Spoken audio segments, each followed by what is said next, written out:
2026 সালের সবথেকে বড় ক্রিকেট মহাযজ্ঞ অর্থাৎ ICC men's T20 world cup 2026 শুরু হতে চলেছে আগামী 7 ফেব্রুয়ারি 2026 থেকে। আর এই টুর্নামেন্টে ভারতীয় দলের প্রথম ম্যাচ নিয়েই ইতিমধ্যে ক্রিকেট ভক্তদের মধ্যে তৈরি হয়েছে দারুণ উত্তেজনা। কারণ টি20 বিশ্বকাপ 2026-এ ভারত তাদের অভিযান শুরু করবে ইউএসএ দলের বিরুদ্ধে। হ্যাঁ বন্ধুরা, ভারত বনাম ইউএসএ ম্যাচটি হতে চলেছে ভীষণ রোমাঞ্চকর এবং আকর্ষণীয়।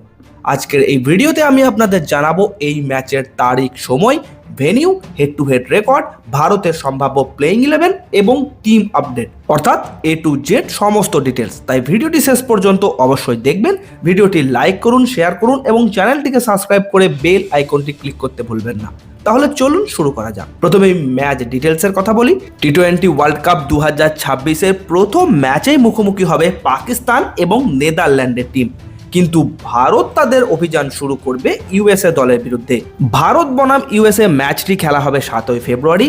টস হবে সন্ধ্যা 6:30 এবং 8 ঘন্টা পর অর্থাৎ 7টায় ম্যাচ শুরু হয়ে যাবে।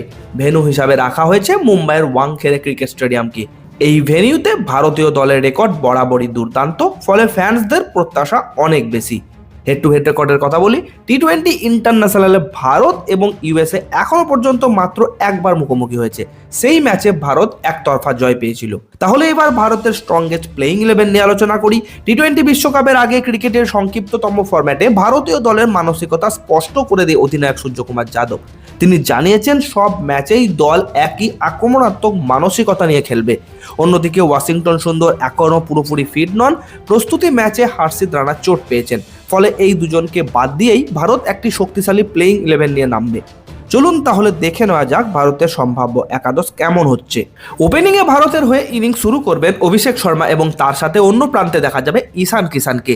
এই দুই তরুণ ওপেনার আক্রমণাত্মক ব্যাটিংয়ের জন্য পরিচিত এবং পাওয়ার প্লেতে ম্যাচের গতি বদলে দিতে পারেন। 3 নম্বরে ব্যাট করতে নামবেন তিলক বর্মা, যিনি ইঞ্জুরি কাটিয়ে আবার দলে ফিরেছেন এবং বর্তমানে পুরোপুরি ফিট রয়েছেন। মিডল অর্ডারে তিনি দলকে স্থিতিশীলতা দেওয়ার পাশাপাশি বড় শট খেলতেও পারেন। এরপর 4 নম্বরে থাকবেন দলের অধিনায়ক সূর্যকুমার যাদব।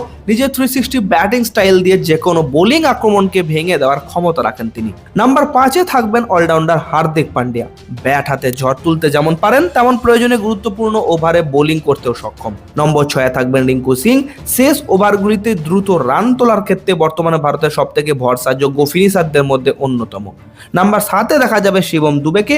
বড় বড় ছক্কা মারার ক্ষমতার জন্য পরিচিত এই ব্যাটসম্যান স্পিন বোলিংয়ের বিপক্ষে খুব কার্যকর। নম্বর 8-এ খেলবেন আকসার প্যাটেল, সেরা একজন অলরাউন্ডার যিনি বোলিংয়ের পাশাপাশি ব্যাটিংয়েও কার্যকরী ভূমিকা রাখেন।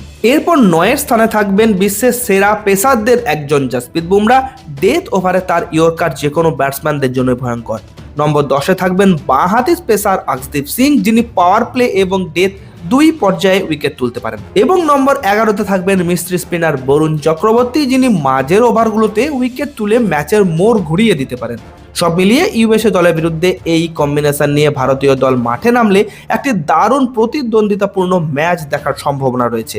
তাহলে সবশেষে ম্যাচ প্রেডিকশনের কথা বলি।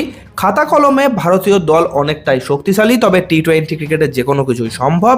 ইউএসএর বিরুদ্ধে এই কম্বিনেশন নিয়ে ভারতীয় দল মাঠে নামলে ম্যাচ ভারতই জিতবে এবং ভারত ফেভারিট হিসাবে থাকবে। আপনার মতে এই ম্যাচ কে জিতবে, ভারত না ইউএসএ? কমেন্ট বক্সে অবশ্যই জানান। ভিডিওটি ভালো লাগলে লাইক করুন, শেয়ার করুন, চ্যানেলটিকে সাবস্ক্রাইব করে পাশে থাকা নোটিফিকেশন বেলটি প্রেস করে দেবেন। ধন্যবাদ।